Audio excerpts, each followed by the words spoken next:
안녕하세요. 저는 인생을 살면서 두 사람에게 상처를 받았고 그 두 사람에게 제가 받은 상처를 고스란히 돌려주고 싶었어요.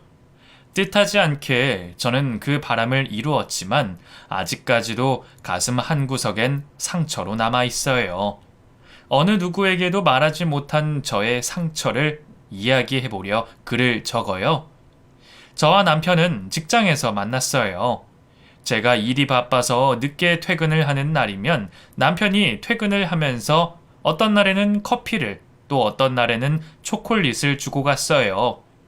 남편은 저뿐만 아니라 모든 사람들에게 친절했고 다정했어요. 그런 모습에 저는 서서히 빠져들게 되었고 남편에게 관심이 가게 되었어요. 그리고 남편도 저에게 관심이 있다는 것을 알게 된 것은 회사 회식 때였어요. 삼겹살 집에서 기분 좋게 다들 한 잔씩 했고 젊은 사람들끼리 2차로 노래방을 가자며 이동하고 있었어요. 노래방 입구에서 다른 사람들을 뒤따라 들어가려는데 남편이 저의 팔을 붙잡았어요. 저는 왜 그러냐고 물었고 남편은 저를 조용한 곳으로 데리고 가서는 검정 봉지에서 드링크와 알약을 꺼내어 주었어요. 저는 이게 뭐냐고 물었고 남편은 숙취에 좋은 거라며 먹어두라고 건넸어요. 저는 원래 관심이 있었던 남편이었기에 이런 남편의 모습에 더 반하게 되었어요. 그리고 술을 마신 김에 용기를 내어 이렇게 행동하는 것이 관심의 표현이냐고 물었어요. 남편은 맞다고 이야기를 했고 저 역시 남편에게 관심이 있다고 말을 했어요. 서로의 마음을 확인한 저희는 그때 이후로 연인으로 발전하게 되었어요. 매일 점심도 같이 먹고 남은 시간에는 커피를 마시며 회사 근처 산책도 했어요. 집에 있는 시간을 제외하고는 거의 매일 붙어 있다시피 했어요. 아침마다 회사에 출근하는 것이 힘들었었는데 회사를 가는 것이 즐거울 정도였어요. 그렇게 매일을 즐겁게 보내다 보니 몇 개월이란 시간이 훌쩍 지나가게 되었고 저희는 더욱 가까워졌어요. 그러던 어느 날 저는 친구가 도시락을 만든 사진을 보았고 저도 남편에게 도시락을 만들어주고 싶은 생각이 들었어요. 그래서 저는 인터넷으로 어떤 것들이 있는지 검색해 보았어요. 다들 어찌나 아이디어들이 좋은지 종류가 엄청 다양했어요. 그 중에서 저는 만들기 쉬우면서도 눈으로 보기에 예쁜 것을 하나 찾았어요. 저는 그 블로그에 설명이 되어 있는 것대로 마트에 가서 재료를 사와서 열심히 만들었어요. 블로그에 적혀 있는 소요 시간보다 더 많은 시간이 걸렸지만 다 만들고 보니 너무 예쁘고 뿌듯했어요. 주방은 난장판이 되었지만 이 도시락을 받고 좋아할 남편을 생각하니 저는 웃음이 절로 나왔어요. 저는 지난번 데이트 때 커플로 같이 산 옷으로 갈아입고 도시락을 챙겨서 남편의 집으로 찾아갔어요. 저는 벨을 눌렀지만 집에 없는지 아무런 반응이 없었어요. 저는 남편에게 전화를 걸었지만 연락도 되지 않았어요. 기대하는 마음으로 급히 왔는데 남편이 연락이 되지 않자 약간 김이 샜어요. 조금만 더 기다렸다가 가자는 심정으로 건물 밖에서 기다리고 있는데 남편이 다른 여자와 함께 팔짱을 끼고 다정하게 오고 있었어요. 저를 발견한 남편은 팔짱을 풀었고 연락도 없이 웬일이냐며 물었어요. 저는 남편에게 대답을 하지 않은 채 돌아섰어요. 남편은 왜 그러냐며 저를 붙잡았지만 저는 남편을 뿌리치고는 도망치듯 집으로 돌아왔어요. 남편은 계속해서 전화를 했지만 다정하게 웃으며 오고 있던 두 사람의 얼굴이 떠올라서 전화를 받을 수가 없었어요. 다음날 회사에 출근한 저에게 남편이 잠시 이야기를 하자며 다가왔어요. 저는 할 일이 많다며 거절을 했고 남편은 본인의 자리로 돌아갔어요. 점심도 먹지 않고 일만 하던 저를 남편이 계속해서 신경을 쓰는 듯 했고 퇴근을 하는 저를 붙잡았어요. 얘기 좀 하자니까. 무슨 얘기? 어제 그 여자 얘기? 그래. 듣고 싶지 않아. 내가 뭐라고 얘기할 줄 알고 듣고 싶지 않대? 뻔하지 뭐. 내가 양다리라도 걸쳤을까봐? 아니야, 그럼? 어제 나한테 딱 걸린 거지. 으이그, 내 동생이야. 뭐? 내 여동생이라고. 여동생이 있었어? 그래. 직장 옮기면서 지금 나랑 같이 살고 있어. 미안.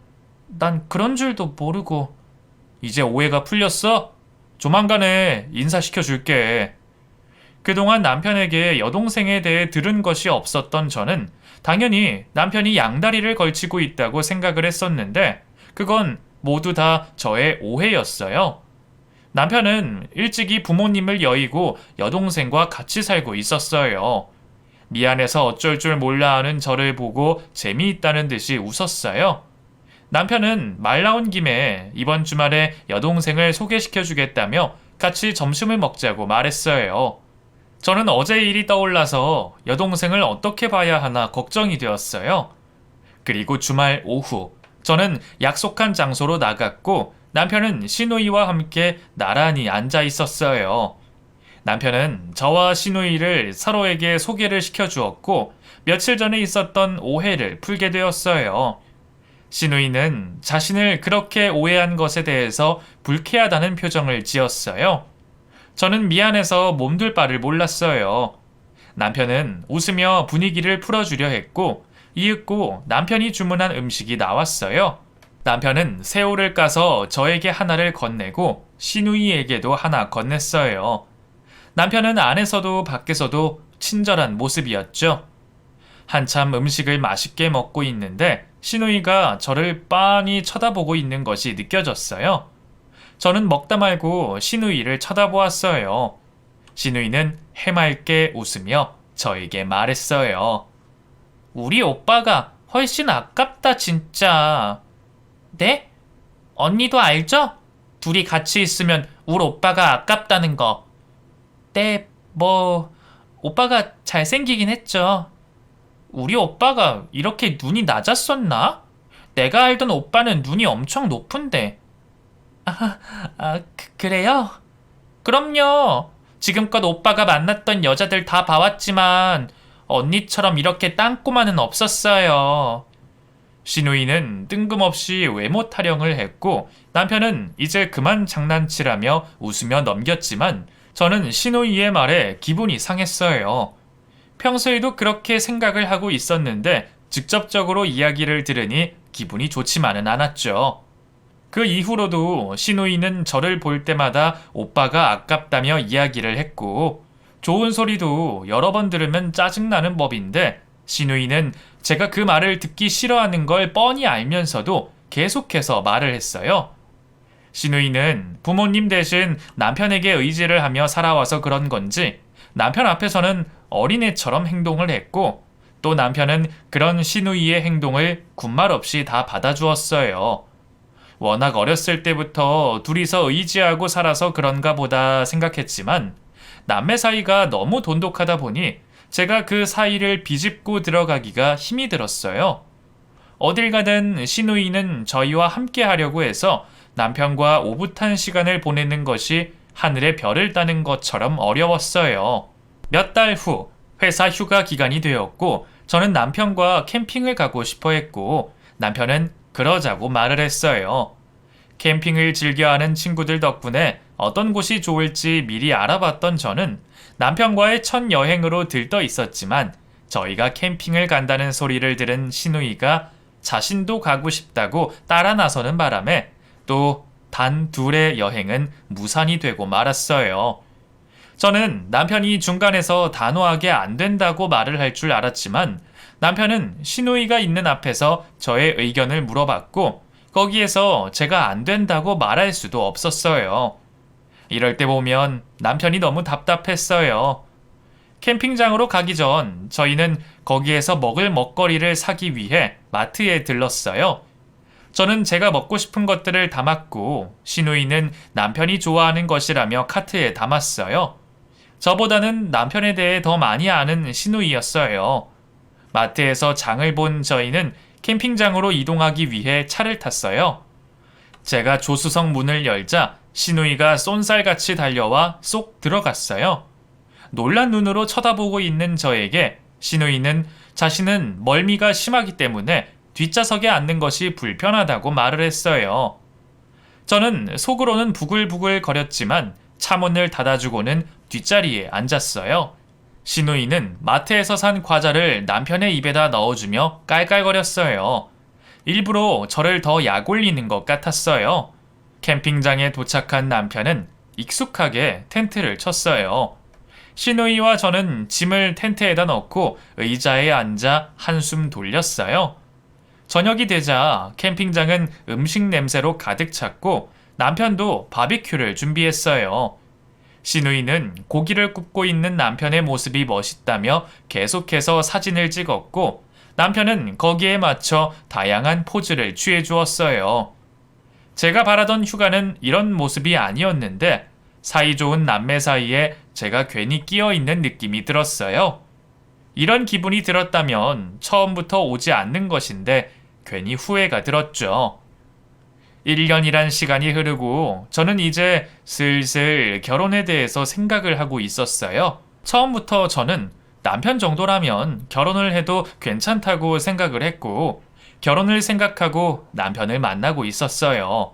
하지만 저와 다르게 남편은 결혼에 대해서 한마디의 말도 없었어요.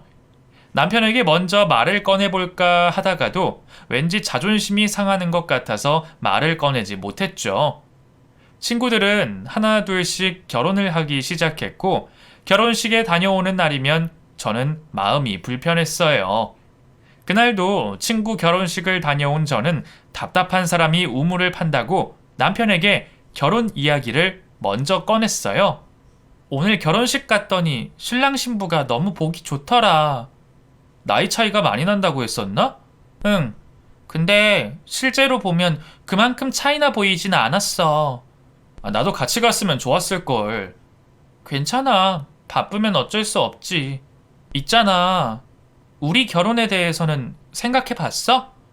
결혼? 우리 나이도 있는데 연애만 할 거야? 그건 아니지만 아직 거기까지 생각해 보지 않아서. 그랬구나. 결혼은 할 거야.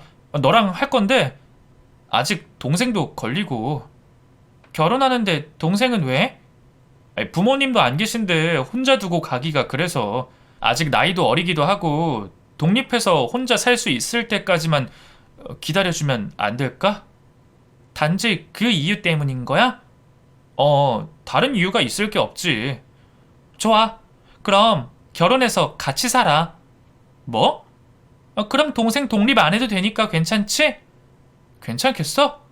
나는 문제 없어. 저는 남편과 빨리 결혼을 하고 싶다는 생각에 아무런 생각도 하지 않은 채 시누이와 같이 살자고 말을 했어요.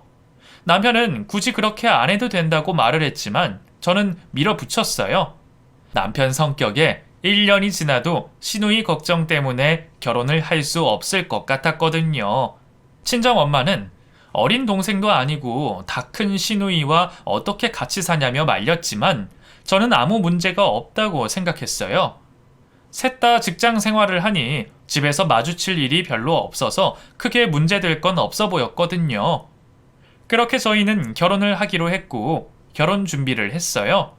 직장과 가까운 곳에 신혼집을 구하고 살림살이도 보러 다녔어요. 시누이는 이왕 새 가구, 새 가전들이 들어오는 김에 자기 것도 다 새 걸로 바꿔달라고 말했어요. 남편은 저와 상의도 없이 그러라고 말을 했어요. 지금 쓰고 있는 것도 충분히 쓸만한데 저는 어이가 없었죠. 저는 남편과 단 둘이 혼수용품을 보러 다니고 싶었는데 눈치 없는 시누이는 한 번도 빠짐없이 저희와 같이 움직이며 사사건건 훈수를 두었어요. 제가 결혼을 하는 건데 꼭 본인이 결혼을 하는 것 마냥 본인 취향대로 사려 했어요. 그런 시누이 때문에 저는 남편과 다툼이 잦아졌고 남편은 시누이와 같이 살자고 말하는 것은 저라며 더 이상 시누이에 대해서 안 좋게 이야기하지 말라며 못을 박았어요.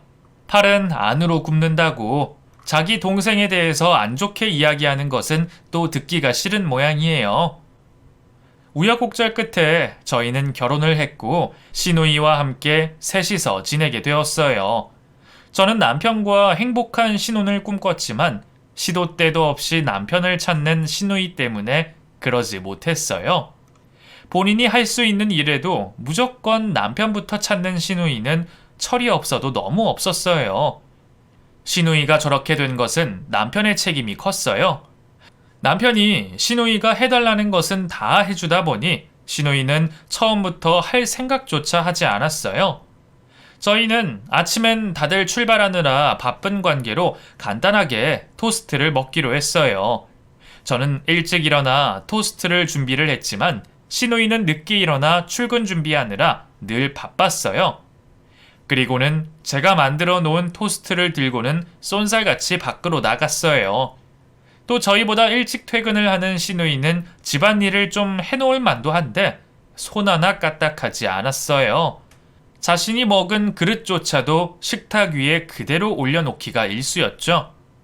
몇 달 동안 계속되는 시누이의 똑같은 행동에 저는 화가 나 있는 상태였어요. 그날도 회사 일에 치여 저녁도 못 먹고 몸에 힘이 빠진 채로 집에 돌아왔는데 시누이가 거실에서 TV를 보며 깔깔거리며 웃고 있었어요. 식탁에는 저녁에 배달 음식을 시켜 먹고 뒷정리도 하지 않은 채 펼쳐져 있었고 설거지 통에는 아침에 먹은 그릇들로 가득했어요. 그것을 본 저는 폭발하고 말았어요. 아가씨, 먹고 났으면 좀 치워요.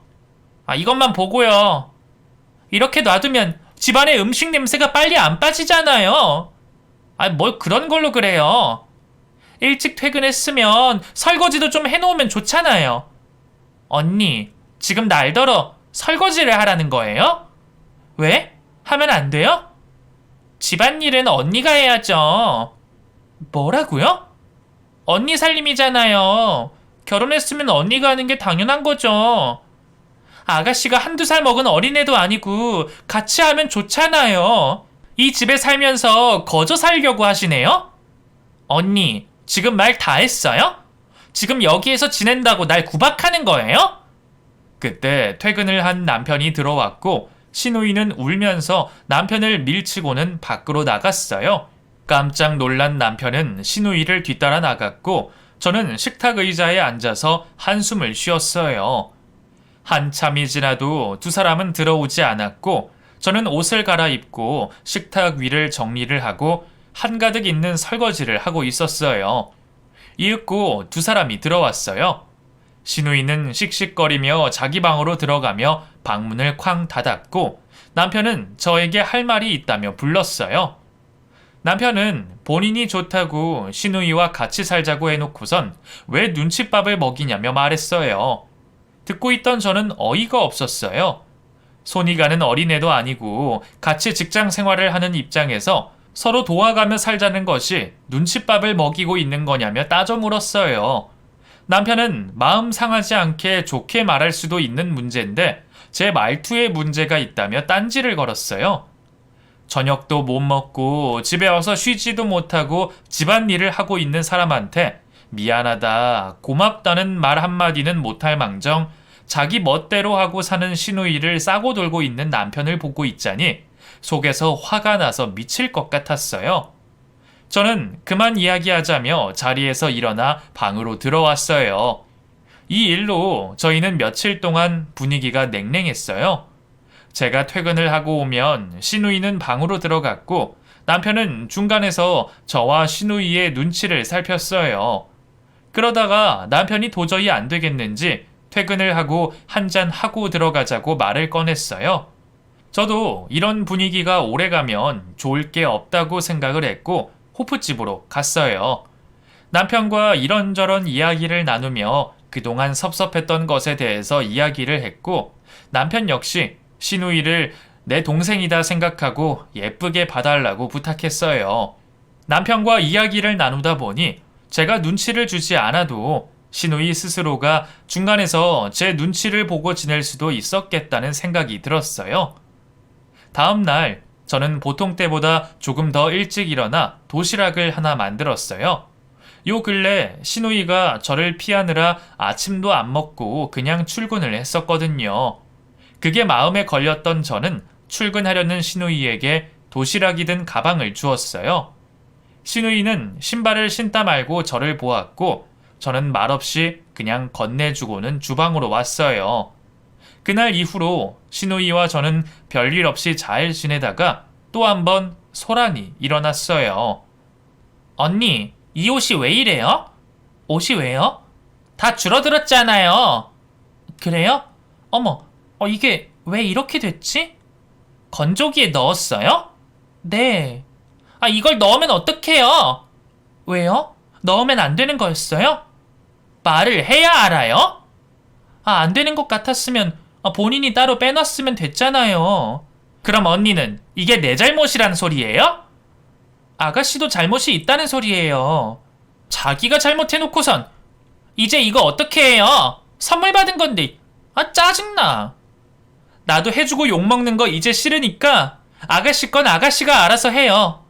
집에서 하는 것도 없으면서 이런 것도 하나 못하고. 뭐라고 그랬어요? 맞잖아요. 벌써 결혼한 지 1년이 다 되어가는데 아직도 이렇게 살림을 살고 있으니 나도 이렇게 답답한데 우리 오빠는 오죽할까요? 그만해요. 나도 참는데 한계가 있으니까. 누구는 뭐 안 참고 사는 줄 아나 봐요? 부모님이 계셨어도 나한테 이렇게 대했겠어요? 억지 좀 그만 부려요. 나이도 먹을 만큼 먹은 사람이 왜 이렇게 어린애처럼 구는 건지 이해가 안 되네요. 나 이렇게는 못 사니까 당장 집 구해줘요. 신우이는 더 이상 불편해서 이렇게 같이는 못 살겠다며 따로 나가서 살고 싶으니 집을 구해달라고 말을 했어요. 저는 왜 그걸 나한테 이야기하냐며 나가고 싶으면 본인이 알아서 구해서 나가라고 말을 했어요. 신우이는 할 말이 없는지 씩씩거리며 서 있었어요.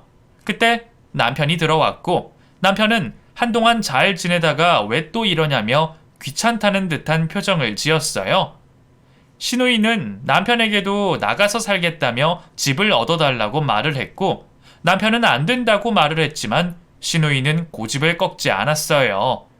결국 남편은 신우이가 살 집을 구해주자고 말을 했고 저는 예쁘지도 않은 신우이에게 집까지 해주고 싶지는 않았어요. 하지만 남편이 그럼 신우이와 계속 이렇게 살 거냐는 말에 저는 하는 수 없이 전세금을 마련해 주었어요. 저희 집 근처로 방을 얻은 신우이가 이사를 하고 나가자 저는 알턴 이가 빠진 것처럼 속이 시원했어요. 이제는 신우이 눈치 볼 것도 없이 신혼을 즐길 수 있겠다는 생각에 기분이 좋았죠. 며칠 동안 남편은 신우이의 집에 불편한 것들을 고쳐준다며 들락날락거렸어요. 그렇게 일주일 정도 지나고 저는 퇴근을 하는 길에 남편과 오랜만에 분위기를 내기 위해서 와인 한 병을 샀어요. 그리고 집으로 들어서는데 웬걸 먼저 퇴근한 남편이 집에 없었어요. 저는 조금 늦나 보다 생각을 하고 토마토와 치즈를 꺼내어 안주를 만들고 분위기를 내보려 새로 산 잠옷도 꺼내 입었어요. 한참을 기다려도 남편은 오지 않았고 저는 남편에게 전화를 걸었어요. 몇 번의 통화 끝에 누군가 전화를 받았고 신우이였어요. 남편이 자신의 집에서 술을 마시다가 술에 취해 뻗어 있다고 말했죠. 저는 남편을 데리러 신우이의 집으로 갔어요. 벨을 누르자 신우이가 현관문을 열어주었어요. 거실에는 다 마신 술병이 뒹굴고 있었고 남편은 소파에서 대자로 뻗은 채 잠이 들어 있었어요. 저는 뻗어 있는 남편을 일으키며 집에 가자고 말을 하며 팔을 끌어당겼지만 남편은 꿈쩍도 하지 않았어요. 신우이는 그냥 여기서 자게 두라며 내일 아침에 일찍 깨워서 보낸다고 말했죠. 그러고는 팔짱을 끼고 저를 이상한 눈으로 쳐다보았어요. 언니, 설마 그러고 온 거예요?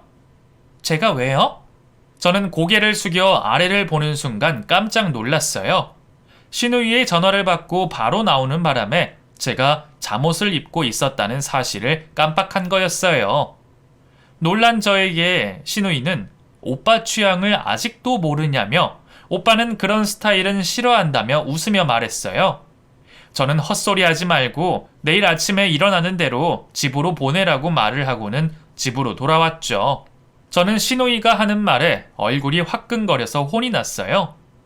그 이후로도 남편은 일주일에 서너 번은 시누이의 집에 찾아갔어요.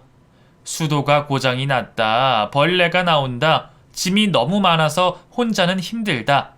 시누이는 온갖 핑계를 대며 남편을 불러댔죠. 몸만 따로 나갔지 사는 건 예전이랑 다를 바가 없었죠. 이렇게 지낼 것 같으면 왜 나가서 따로 산다고 한 것인지 도통 이해가 가지 않았어요. 그러던 어느 날 남편과 저녁을 먹고 TV를 보고 있는데 시누이에게서 연락이 왔어요. 혼자 여행을 갔던 시누이가 가방을 잃어버렸다며 아무것도 할 수가 없다며 울면서 남편에게 자신을 데리러 와달라는 전화였어요. 저는 거기서 택시를 타고 오면 택시비를 주겠다고 말을 했지만 남편은 이 시간에 택시를 타는 것이 불안하다며 자신이 데리러 갈 테니 조금만 기다리라고 말을 했어요. 저도 같이 가자는 말에 남편은 별일도 아닌데 둘이 갈 필요가 있겠냐며 혼자서 빨리 다녀오겠다며 불이 나게 나갔어요. 몇 시간이 흐르고 시누이를 데리러 갔던 남편에게서 전화가 왔어요. 너무 늦은 시간이라 하룻밤을 자고 내일 온다는 거였어요. 저는 거기서 뭘 자냐며 그냥 오라고 말을 했지만 남편은 제 이야기는 듣지도 않은 채 전화를 끊었죠. 남편은 저와 결혼을 한 것인지 시누이와 결혼을 한 것인지 도무지 이해가 되지 않았어요. 시누이나 남편이나 이래저래 모든 것이 다 마음에 들지 않았어요. 몇 달이 지나고 겨울, 친정엄마가 김장을 담근다는 소리에 친정에 갔어요. 거실에는 엄마가 미리 소금에 절여놓은 배추가 한가득이었죠. 저와 남편은 고무장갑을 끼고 양념장을 배추에 한 장 한 장 발랐어요. 몇 시간을 같은 자세로 양념장을 발랐더니 허리가 부서지는 것 같았어요. 김장이 거의 마무리가 되었고 엄마는 남아있는 양념장으로 배추 겉절이를 만들었어요. 그리고 주방에서 몇 시간 동안 삶은 돼지고기를 도톰하게 썰어서는 막걸리와 함께 내오셨죠. 이서방, 고생했지? 아니요, 이 정도는 끄떡 없어요. 그래? 그동안 김장하느라 고생하셨겠어요. 고생은 무슨. 이제는 제가 있으니 걱정 마세요. 우리 사위 든든한데? 어서 이것 먹고 한 사발 쭉 들이켜. 엄마는 돼지고기 하나에 기다란 배춧잎을 돌돌 말아서 남편의 입에 하나 넣어 주었어요. 남편은 맛있다며 엄지를 치켜 들었죠. 김장김치와 돼지고기, 원래도 맛있는 조합이었지만 고생을 하고 먹으니 더 맛있는 것 같았어요. 친정에서 기분 좋게 저녁을 먹고 엄마가 챙겨주신 김치통을 들고 집으로 돌아왔어요.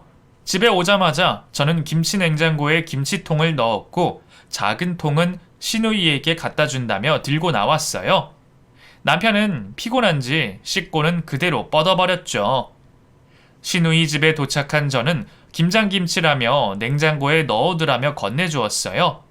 시누이는 오빠는 왜 오지 않았냐고 물었고 저는 피곤한지 벌써 잠이 들었다고 말을 했어요. 시누이가 냉장고에 김치통을 넣는 동안 저는 화장실에 잠깐 들렸어요. 화장실에는 슬리퍼도 2개, 칫솔도 2개, 남자 면도기도 보였어요. 저는 시누이에게 남자가 생긴 것 같은 느낌이 들었죠. 볼일을 보고 화장실에서 나온 저는 시누이에게 목이 마르다며 물을 달라고 말을 하곤 집안 곳곳을 살펴보았어요. 몇 달 전 이사 왔을 때와는 분위기가 달라 보였죠. 주방에도 커플 머그잔과 수저들, 그리고 아기자기한 커플 아이템들이 많았어요. 베란다 건조대에는 커플 잠옷도 나란히 널어져 있었어요. 저는 시누이가 준 물을 마시고는 아무 말도 하지 않고 집으로 돌아왔어요. 시누이는 만나고 있는 남자가 있는 것이 분명했어요. 다음 날 저는 남편에게 어제 시누이의 집에서 본 것들을 이야기했어요.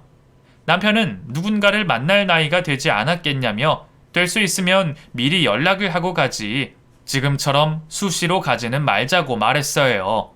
저는 누군지는 모르겠지만 시누이를 어서 빨리 데리고 가길 바랬어요. 하지만 몇 달이 지나도 신우이는 누구를 만난다는 말을 하지 않았고 제가 물어봐도 없다고만 말할 뿐 말을 아꼈어요. 그러다 며칠 뒤 술에 취한 신우이가 자신의 집에 와달라는 소리에 신우이의 집으로 갔어요. 신우이는 얼마나 마셨는지 몸을 비틀비틀거리며 서 있었어요. 저는 신우이에게 무슨 일이 있었냐 물었고 신우이는 지금 만나고 있는 사람이 있는데 자신의 뜻대로 되지 않는다며 하소연을 하기 시작했어요. 신우이는 그 남자를 너무 사랑하지만 그 남자에게는 이미 또 다른 여자가 있다고 말을 했어요. 저는 세상에 반은 남잔데 왜 그런 남자 때문에 이러고 있냐며 깨끗하게 헤어지라고 말을 했지만 신우이는 그럴 수 없다고 말을 했어요. 벌써 자신의 목숨보다 더 사랑하게 되었다고 말하는 신우이에게 저는 그렇다면 그 여자에게서 그 남자를 빼앗으라고 말을 했고 신우이는 그렇게 해도 되겠냐고 그럼 자신이 나쁜 년이 되지 않겠냐고 말을 했어요. 이래도 후회해 저래도 후회할 거면 저는 해보고 후회를 하라고 말을 했어요. 신우이는 저에게 고맙다는 말을 하고는 그대로 쓰러져 잠이 들었죠. 저는 술에 취해 무거운 신우이를 데리고서는 방에가 눕혔어요. 사랑 때문에 울고 있는 신우이를 보고 있으니 애처로워 보였죠. 신우이가 분가한 지 2년이라는 시간이 흘렀고 전세로 살고 있던 신우이는 이사를 가야 했어요. 집값이 많이 오르자 집주인은 전세보다는 월세를 받고 싶어 했고 월세는 버리는 돈이라는 생각이 강했던 남편은 다른 곳으로 이사를 하는 것이 낫겠다고 생각했어요. 때마침 지금 전세금이랑 금액이 얼추 맞은 곳이 있었고 신우이는 빨리 이사를 갈 수 있게 되었어요. 이사 당일 회사 일로 바빴던 저는 회사로 출근을 했고 남편이 신우이의 이사를 도와주기로 했어요. 포장 이사를 할 거라 크게 손이 가는 건 없었지만 그래도 주인이 같이 있는 것이 좋으니까요. 출근한 저는 생각했던 것보다 일을 빨리 마무리할 수 있었고 반차를 내고 신우이의 이사를 도와주러 신우이 집으로 갔어요. 집에는 이삿짐 센터 직원들이 분주하게 물건들을 옮기고 있었고 남편과 신우이는 보이지 않았죠. 저는 남편에게 어디에 있냐고 전화를 걸었고 남편은 신우이와 함께 관리실에서 정산을 하고 있다고 말을 했어요. 그 사이 옷장을 들고 나가던 직원 한 명이 바닥에 떨어져 있다며 사진 한 장을 건넸어요. 저는 칠칠맞게 사진을 흘리고 다닌다며 대수롭지 않게 받고서는 핸드폰과 함께 가방에다 넣으려다 다시 꺼내 사진을 보았죠. 그리고는 깜짝 놀랐어요. 사진 속에는 검정색 턱시도를 입은 남편과 하얀 드레스를 입은 신우이가 다정하게 쳐다보고 있었어요. 저는 제가 잘못 본 것이 아닌가 싶어 다시 찬찬히 봤지만 남편과 신우이가 맞았어요. 그때 두 사람이 웃으며 들어왔고 저는 사진을 보여주었어요. 당황해하는 남편과 달리 신우이는 아무렇지도 않은 표정으로 사진을 가져갔어요. 이걸 왜 언니가 가지고 있어요? 바닥에 떨어진 걸 주웠어요. 아, 근데 왜 두 사람이 웨딩 사진을 찍은 거예요? 이거 그냥 재미로 찍어봤어요. 재미로요? 네, 가족 사진이 하나도 없어서요. 이걸 보고 누가 가족 사진이라고 하겠어요? 그럼 이게 가족 사진이지 무슨 사진이에요? 가족 사진을 웨딩 사진처럼 찍진 않죠. 언니 이상한 사람이다. 지금 우리 둘을 이상하게 생각하는 거예요? 그건 아닌데 남매가 이렇게 찍지는 않죠. 언니 요새 이상한 드라마 많이 보는 거 아니에요? 불륜 뭐 이런 거. 아무리 그래도 그렇지 어떻게 이 사진을 그렇게 보냐? 신우이는 저를 이상한 여자로 몰아가며 남편을 쳐다봤고 남편은 옆에서 멋쩍은 웃음을 짓고 있었어요. 제 주변에 있는 지인들도 그렇고 친구들도 그렇고 남매끼리 이렇게 사이가 좋은 집은 보질 못했어요.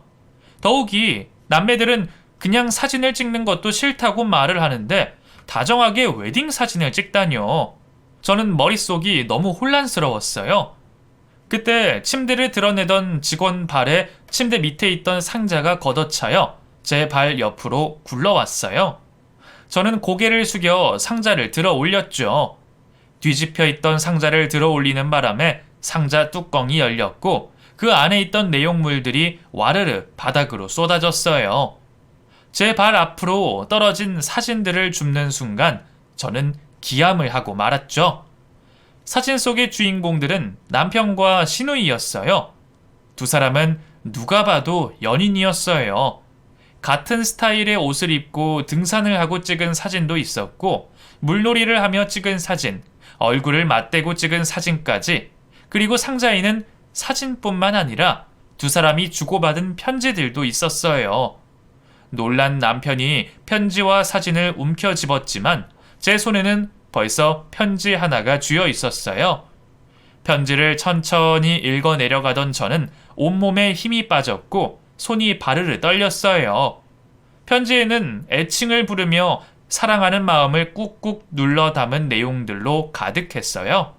남편과 시누이는 남매 사이가 아니라 누가 봐도 연인 사이였죠. 모든 것을 알게 된 저는 충격에 빠져 쓰러지고 말았어요. 제가 눈을 떴을 땐 저희 집 침대였죠. 저는 몸을 일으켜 자리에 앉았어요.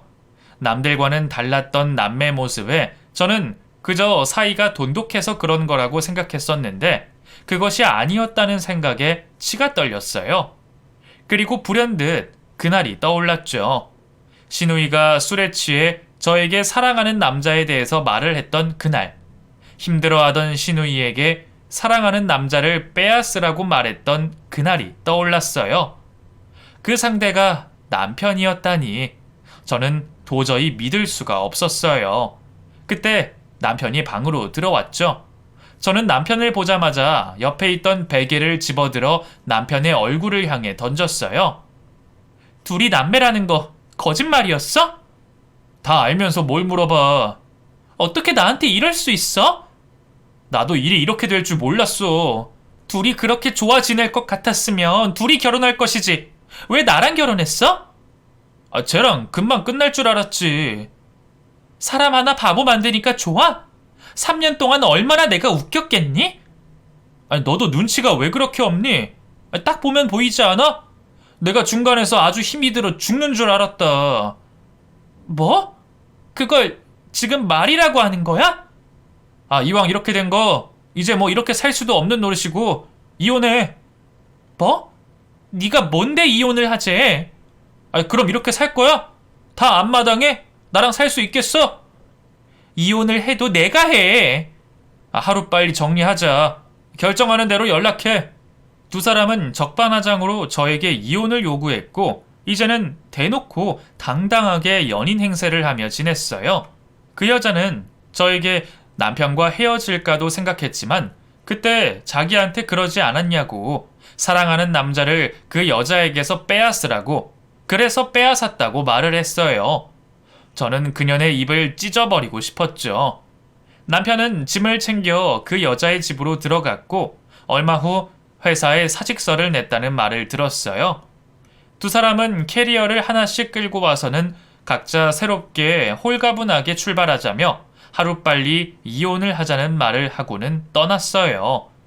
저는 아무에게도 말도 못하고 속으로만 끙끙 앓고 있었어요. 저런 꼴을 보기 싫어서 당장 이혼을 하고 싶었지만 제가 이렇게 순순히 이혼을 하게 되면 저는 너무 억울할 것 같았어요. 저는 어떻게 하는 것이 저 사람들에게 복수를 하고 저를 위해서 좋을까 계속해서 생각했어요. 그리고 며칠 뒤 저는 병원에서 연락을 받았죠. 남편과 그 여자는 여행을 갔다가 교통사고를 당했고 큰 사고로 남편은 그 자리에서 즉사를 하고 그 여자는 하반신 불구가 되었어요. 남편의 빈소가 차려졌고 저는 상주복을 입고는 서 있었어요. 저의 연락을 받고 달려온 친정엄마는 갑자기 이게 무슨 일이냐며 불쌍한 내 딸 혼자서 어떻게 살라고 이렇게 혼자 먼저 가냐고 대성통곡을 하셨어요. 이윽고 지인들이 찾아왔고 저를 안타까운 눈빛으로 쳐다보았죠.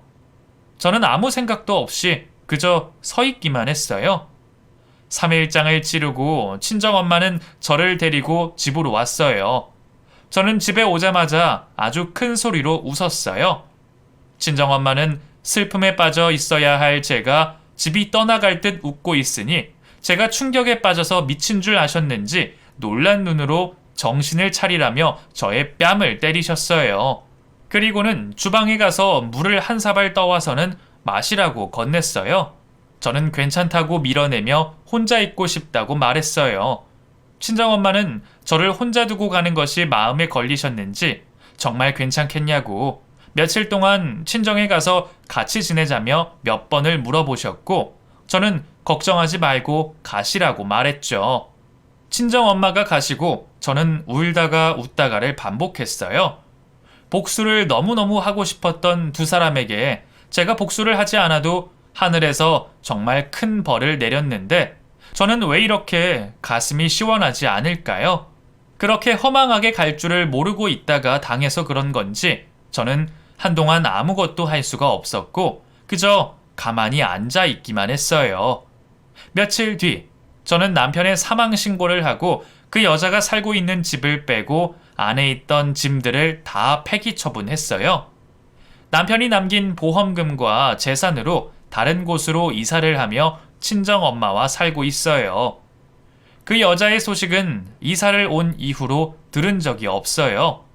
제가 병원에 한번 찾아갔을 때 그 여자는 장애가 생겼다는 사실에 절망하고 있었어요.